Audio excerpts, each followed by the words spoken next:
पीलू चिड़िया को बचपन से ही खाना बनाने का बहुत शौक था। उसके पिताजी लोहे के औजार बनाने का काम करते थे। उसकी माँ सुंदरी उन औजारों को जंगल में बेच कर आती थी। पीलू चिड़िया उन दोनों की गोद ली हुई बेटी थी और वे लोग एक पेड़ की डाल में साथ साथ रहते थे। अरे पीलू, तूने सुबह से कुछ बनाई है कि नहीं? भूख से पेट जोर जोर से दुख रहा है। हाँ माँ, मैंने ये देखिए आज एक नई डिश बनाई है। अरे ये चावल में क्या डाल दी है तूने? ये बिरयानी है माँ, मैंने आज ही सीखी हूँ। एक बार टेस्ट करके तो देखिए। अरे पीलू बिटिया, तू खाने के अलावा कुछ और काम में भी ध्यान दिया कर। जब देखो कुछ न कुछ खाने का बनाती ही रहती है। 1-2 साल बाद तेरी शादी भी तो करनी है, कुछ घर के काम भी तो सीख ले। ओहो, अरे तू तो शर्मा गई। अच्छा चल जा, बाहर जा और भट्टी गरम कर, लोहा पीटना है। पीलू बहुत गुणवान बच्ची है, हमें उस पर गर्व है। वो कुछ न कुछ नया पकवान हमेशा बनाने की कोशिश करती है। लेकिन हम लोग इतने रईस नहीं हैं।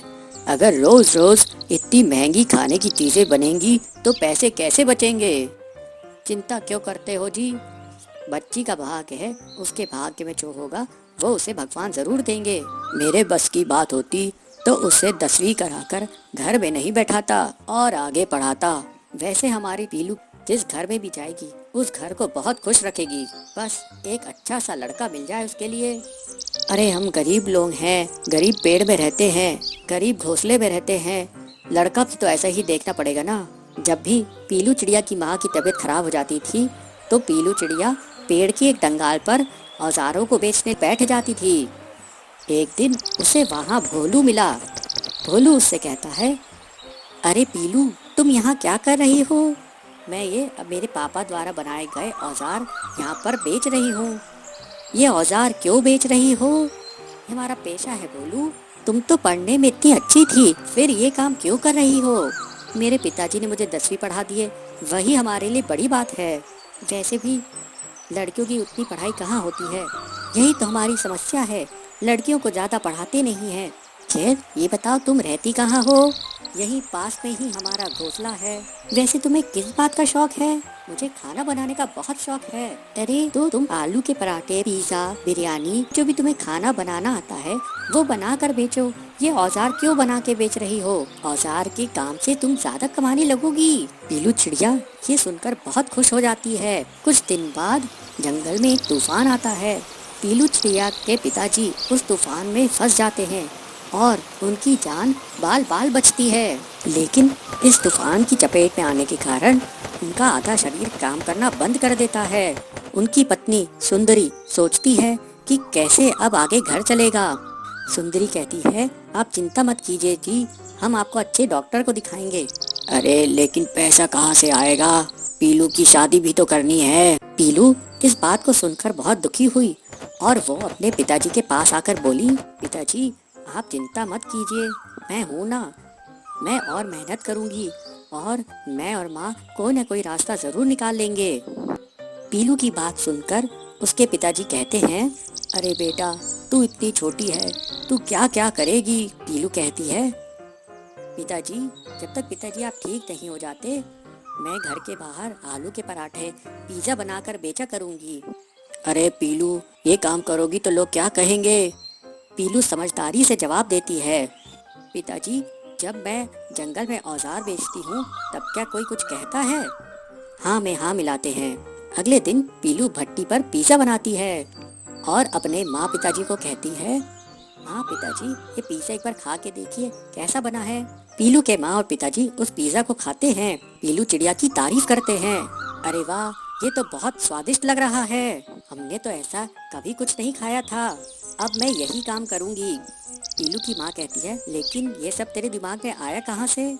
माँ मुझे ये सलाह भोलू ने दी। ये भोलू कौन है? माँ भोलू मेरे साथ स्कूल में पढ़ता था। इस तरह पीलू चिड़िया पिज्जा और आलू के पराठे बेचने लगी और जो भी पक्षी उसके यहाँ पिज्जा और आलू का पराठा खाता वो उसका फैन हो जाता। इस तरह से पीलू चिड़िया धीरे धीरे अपनी मेहनत से प्रसिद्ध होने लगी। दूर दूर से पक्षी पीलू चिड़िया के पास पिज्जा और पराठा खाने आने लगे और उसके पास काफी पैसा जमा हो गया। फिर एक दिन पीलू चिड़िया अपने पिताजी को लेकर बड़े डॉक्टर के पास जाती है। डॉक्टर कहता है, इनका इलाज तो हो जाएगा, लेकिन बहुत खर्चा आएगा, महंगी दवाइयाँ लगेंगी। कोई बात नहीं डॉक्टर जी, जितना भी पैसा लगे आप मेरे पिताजी को ठीक कर दीजिए। वाह पीलू, तेरे खाने से तो हमारी किस्मत ही बदल गई। अब तू और बड़ी दुकान खोल। जैसे जैसे पीलू की आमदनी बढ़ने लगी, पीलू और उसके परिवार का रहन सहन भी बदल गया। पीलू अब एक नए घोंसले में रहती थी। एक दिन भोलू उससे मिलने आता है। भोलू को पीलू का परिवार पसंद करता है और इस तरह से पीलू और भोलू की शादी हो जाती है। एक होशियार तोता है जो किसी भी जानवर की आवाज निकाल सकता है। पीलू हमेशा खुश रहने वाला बहादुर चिड़िया है जो लोगों की मदद करने से पीछे नहीं रहता। ये दोनों एक बार जंगल में सैर करने के लिए निकले। दोनों दोस्त अलग अलग पेड़ों से मीठे फल खाकर मजे कर रहे थे। चप मजा आ गया। जंगल में उड़ते उड़ते वे लोग रास्ता भटक जाते हैं। ननकू पीलू से बोलता है, ये लगता है उस पेड़ के पीछे से कोई रास्ता होगा। वो दोनों उड़ के उस पेड़ के पीछे जाते हैं, लेकिन और घने जंगल में पहुंच जाते हैं। पीलू बोलता है, अरे ये कहाँ ले आया तू? अरे तू डर मत, मैं हूँ ना। अरे यार तू है, इसी बात का तो डर है। अब तो प्यास भी लगने लगी है। वो देख, एक तालाब है, वहाँ पानी पी लेते हैं। मैं नहीं जा रहा वहाँ पानी पीने। अरे अभी तो तू बोल रहा था ना कि डर मत, अब तो खुद ही डर रहा है। चल। पीलू ननकू का हाथ पकड़कर उसको तालाब की तरफ लेके जाता है। वो लोग पानी पीते हैं और अपना मुंह धोते हैं। तभी ननकू को सामने झाड़ी में कुछ हलचल दिखती है। पीलू, वो देख, वहाँ झाड़ी में वो झाड़ी हिल रही है। लगता है कोई बाज है। चल भागते हैं। वो दोनों बहुत जोर से वहाँ से भाग जाते हैं। ननकू, अरे ये तो बाज ही है, क्या मुसीबत है। और वो लोग जल्दी से एक घने पेड़ में छुप जाते हैं। बाज उसी पेड़ के पास पहुँच जाता है। पीलू ननकू से कहता है, ननकू इससे बचने का एक ही तरीका है। क्या? तू शेर की आवाज निकाल। पर ये डरेगा क्या? हाँ हाँ, क्यों नहीं डरेगा, शेर से सब डरते हैं। जल्दी कर। ठीक है। ननकू हिम्मत करके जोर से शेर की तरह दहाड़ता है और बाज डर जाता है। वो इधर उधर देखता है और वहाँ से तुरंत उड़ जाता है। हे भगवान, शुक्र है। ननकू और पीलू जंगल में आगे बढ़ते हैं और उन्हें जंगल के बीच में एक छोटा सा घर जैसा दिखता है। अरे यार वो देख, ये छोटा घर जैसा है। यहाँ जंगल के बीच में घर कौन बनाएगा? कुछ गड़बड़ है, जल्दी निकल यहाँ से। तभी वहाँ बहुत से कौवों की आवाज आती है। दोनों दोस्त तुरंत ही घनी झाड़ी में छुप जाते हैं। कौवों का झुंड डाकुओं का झुंड है। सरदार कौवा अपने एक डाकू से कहता है, छलिया जा, जल्दी से गिनती करके आ। छलिया कौवा एक पेड़ के पास जाता है और उसकी जड़ के पास हाथ से मिट्टी हटाता है और वहाँ से एक कार्ड निकालता है।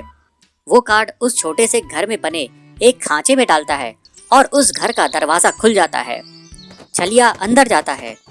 दोनों दोस्त एक दूसरे को देखते हैं। छलिया बाहर आता है और अपने सरदार से कहता है, सरदार 5 है अंदर। ठीक है, चलो अब जल्दी। छलिया वापस से कार्ड को मिट्टी से ढक देता है। डाकू कौवों का झुंड वहाँ से चला जाता है। पीलू ननकू को कहता है, लगता है अंदर खजाना है, अंदर जाके देखते हैं। ना बाबा, मैं नहीं जा रहा। डाकू वापस आ गए तो? ठीक है, तू यही रुक, मैं अंदर जाता हूँ। तू यही बाहर रुक कर डाकुओं पर नजर रखना।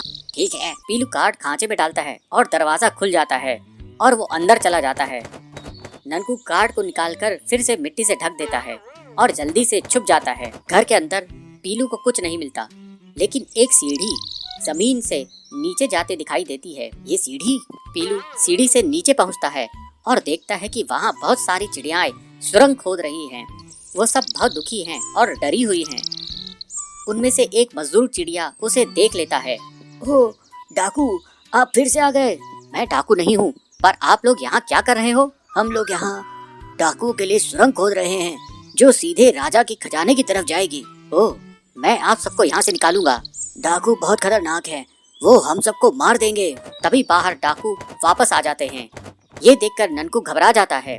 अरे नहीं, अब तो पीलू पकड़ा जाएगा और डाकू उसे मार देंगे। क्या करूं, क्या करूं? छलिया जाके दरवाजा खोल, अब मैं अंदर जाऊंगा। छलिया कार्ड निकालने के लिए आगे बढ़ता है। आइडिया। ननकू जोर जोर से शेर की तरह दहाड़ता है। शेर की दहाड़ सुनकर डाकू डर जाते हैं। छलिया सरदार से कहता है, सरदार शेर आ रहा है। अरे ये शेर कहाँ से आ गया? चलो रात में आते हैं। ननकू की दहाड़ से वो सब भाग जाते हैं। ननकू तुरंत मिट्टी में से कार्ड निकालकर दरवाजा खोलता है और उसको पीलू के साथ मजदूर चिड़ियाएं दिखाई देती है। दोनों दोस्त गले मिलते हैं। रात होती है और डाकू कौओं का झुंड वहाँ फिर से आता है। इस बार जैसे ही छलिया दरवाजा खोलता है, अंदर से पुलिस वाले निकलते हैं और उसे पकड़ लेते हैं। बाकी डाकुओं को झाड़ियों में छुपे पुलिस पकड़ लेते हैं। अगली सुबह, तुम लोगों ने बहुत बढ़िया काम किया है। खजाना चोरी होने से बचाया और 5 लोगों की जान भी बचाई। ये लो तुम दोनों का इनाम। पुलिस उन्हें इनाम देती है और ननकू और पीलू एक दूसरे को देखकर मुस्कुराते हैं। चंबल नगर में गोलू नाम का एक बच्चा था। उसके घर में एक शरारती चूहा घुस गया। वह चूहा बहुत छोटा सा था मगर बहुत शरारती था। घर भर दौड़ता। गोलू चूहे को देख लेता है और मम्मी को कहता है, माँ घर में चूहा घुस आया है। अरे गोलू, मैंने तो कहीं नहीं देखा। आपको कहाँ नजर आया? मेरे रूम में दौड़ता हुआ मैंने देखा है माँ। तो माँ सोचती है ये तो बच्चा है, इसको तो शायद ख्याल आया होगा कि कोई चूहा दौड़ रहा है, तो उसकी बातों को नेग्लेक्ट कर देती है और अपने काम में लग जाती है। एक दिन वो चूहा गोलू की किताब कुतर देता है, कुछ कपड़े भी कुतर देते हैं। तब गोलू आके उस किताब और कपड़ों को माँ को दिखाता है। माँ देखो ना, मेरे किताब और कपड़े दोनों को काट के कुतर दिया। तब माँ को लगता है कि गोलू सच बोल रहा है। माँ घर भर ढूंढती है मगर चूहा नहीं मिलता।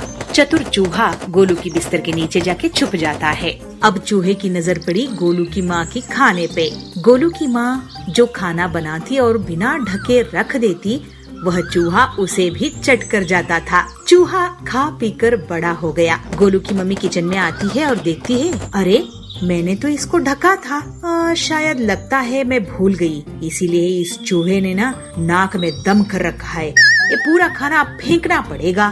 तभी वहाँ पे गोलू पहुँचता है और कहता है, चूहा जब छोटा था तभी मैंने कहा था, लेकिन आप मेरी बात नहीं माने। सच है गोलू, मगर मैं भी तो ट्राई कर रही हूँ इस चूहे को बाहर निकालने की, हाथ में आता ही नहीं।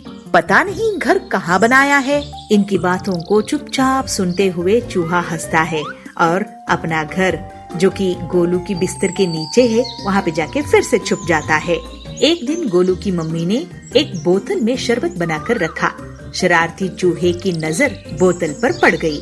चूहा कई तरकीबें लगाकर थक गया मगर बोतल खोल नहीं पाया। मगर चूहे ने भी ठान लिया था कि शरबत पीना है। चूहा बोतल पर किसी भी तरह से ढक्कन को खोलने में सफल हो जाता है।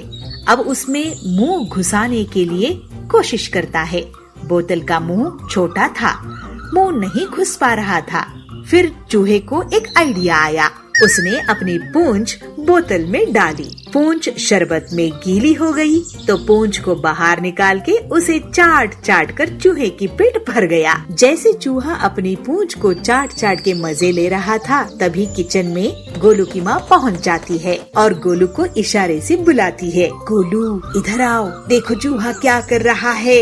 अरे माँ, ये चूहा तो बहुत होशियार निकला। मुझे भी यही आश्चर्य हो रहा है, इतनी तंग मुंह वाली बोतल से इसने जूस कैसे पिया। माँ, इस चूहे को ना हम अपने ही घर में रहने देते हैं। मैं भी यही सोच रही हूँ, क्योंकि मेहनत करने से कोई कार्य असंभव नहीं होता।